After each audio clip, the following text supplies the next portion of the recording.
there you go. Like what you just saw is a light painting 360 stop motion video that Eric created. Do you want to talk more about it? Yeah, it's been made in my studio in Montreal using 32 cameras. We'll go back on that in a few slides. And what are we going to show you this morning, and it's mostly about this video and how we use mostly Lightroom to create it. Yes, it's a video, but Lightroom really saved me in the creation of this video. Okay, so before we get into the heart of the subject, I just want to talk to you a little bit about Eric's artistic work. As we said, he's a visual artist, light painter from Montreal, Canada.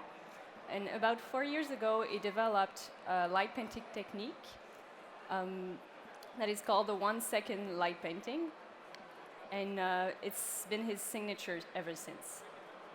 Basically, he handcrafts the light in 1 second, which allows him to reveal the subject's body, movement, while it leaves a trace in the space, just like you saw in the video.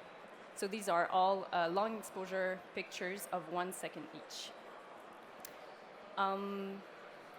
Yeah, so as you can see on the picture right here, we also work outside. So we've been working together since 2013.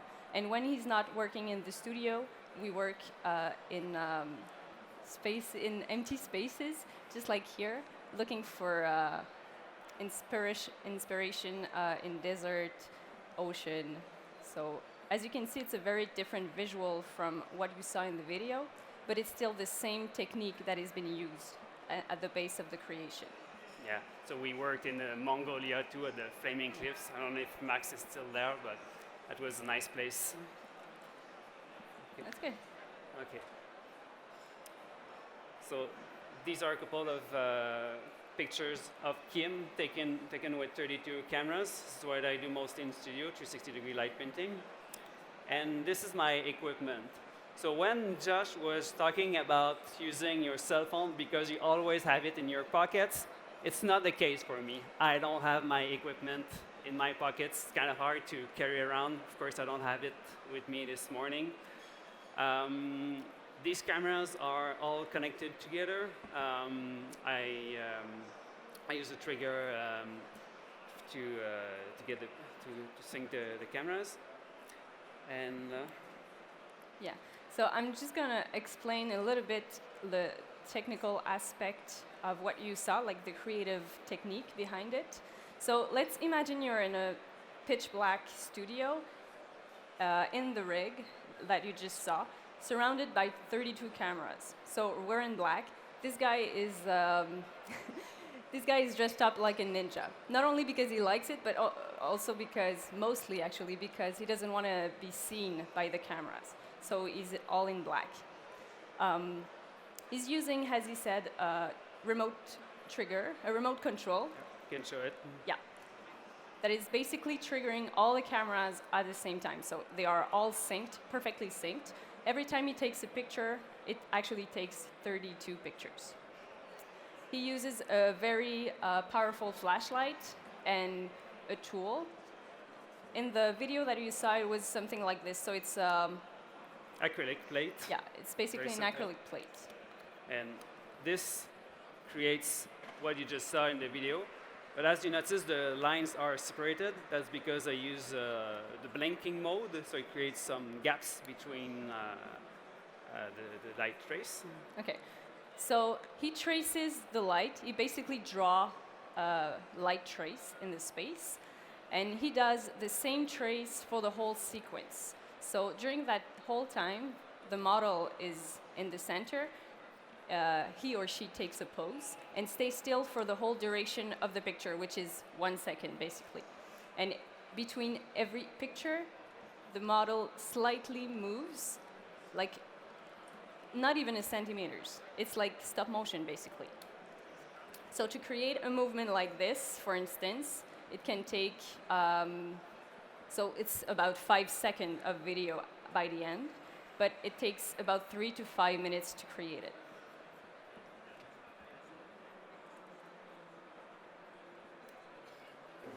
And here's an example of what it looks like actually when we're working in the studio.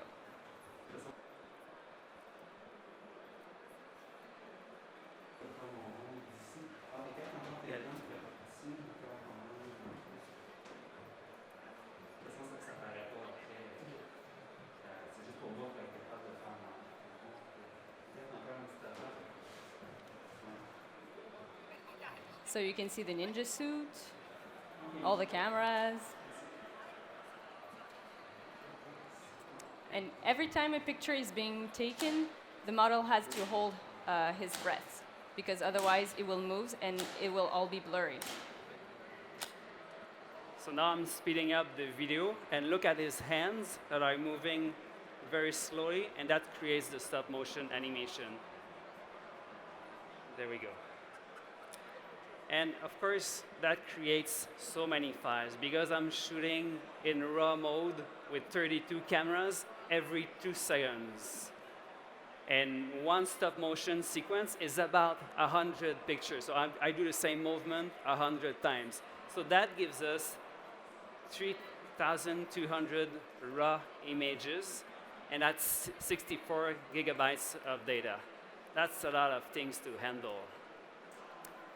And we need to trim down those sequences for the final video, the one we showed you. So what we're doing for that, just to create the perfect sequence, because we can move in 360, but also in the time with the stop motion. So we use a small JavaScript animation that we created, which is not visible on the screen. I'm sorry.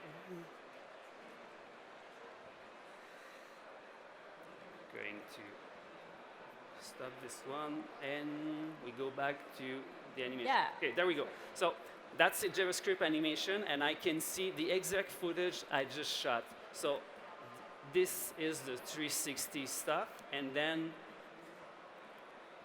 the stop motion. So I can browse using my keyboard through the space in 360 and the time in stop motion. And when I'm okay with the sequence I just created, I export the sequence of files directly into Lightroom, and that creates a new catalog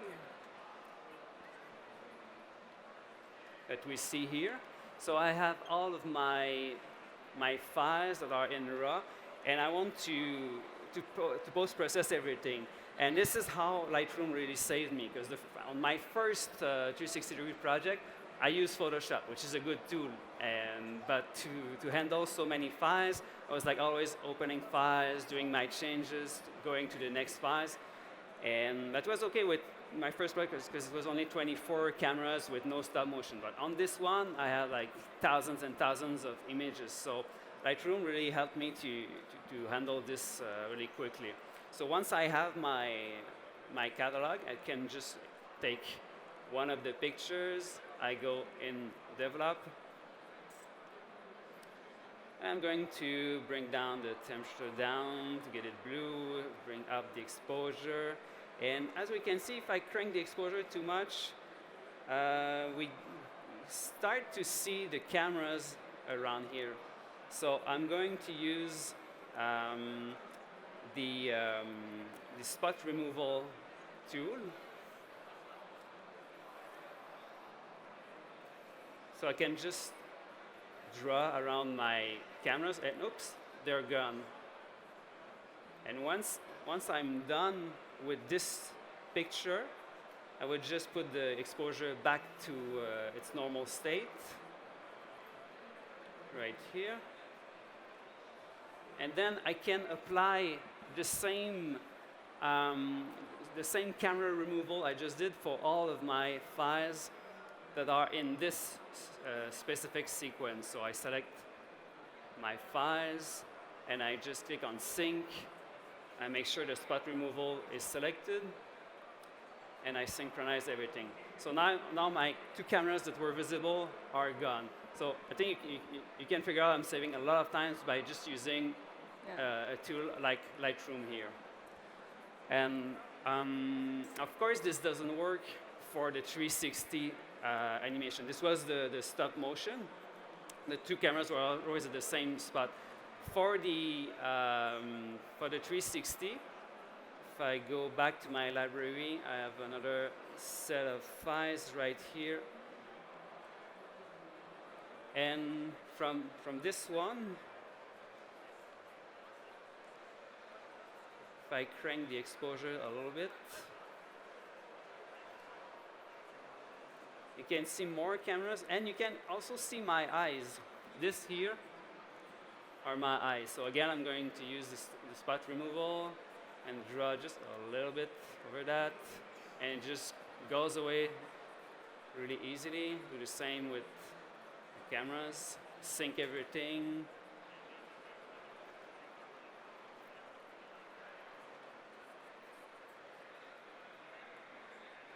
A bit more touch of contrast, more clarity, and then I just select all, sync, synchronize, and then I can export into TIFF or JPEGs, and then I re-import into Premiere to finalize the video. Because once I export my sequence from Lightroom, it's nearly done. The only thing that I still have to do is to put my sequence on the timeline in Premiere, and that's it. Then I just play around with the timing, with the colors a little bit. But the biggest part is made into Lightroom.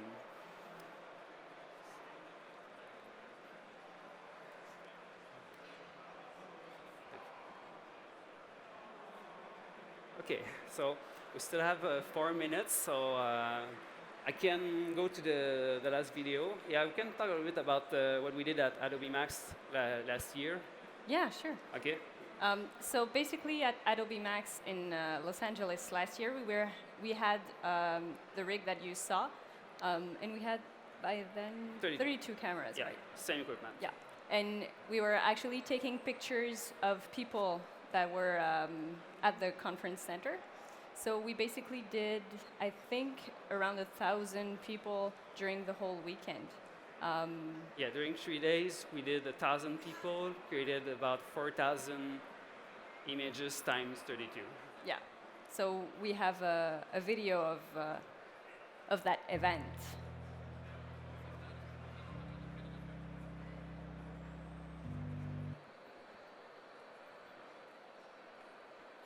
Ooh.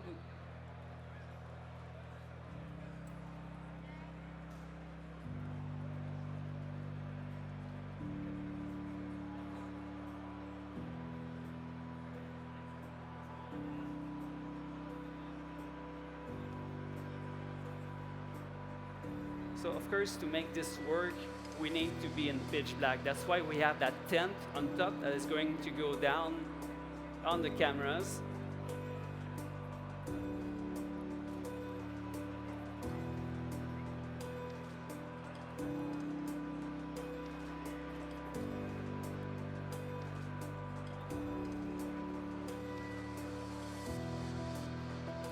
And these are the shots that we did that weekend. Everything was shot in real time, going on the web.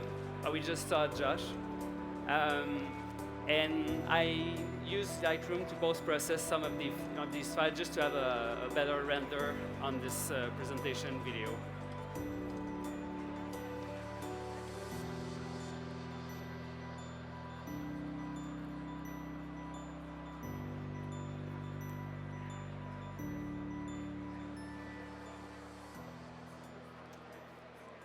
Okay, thank you.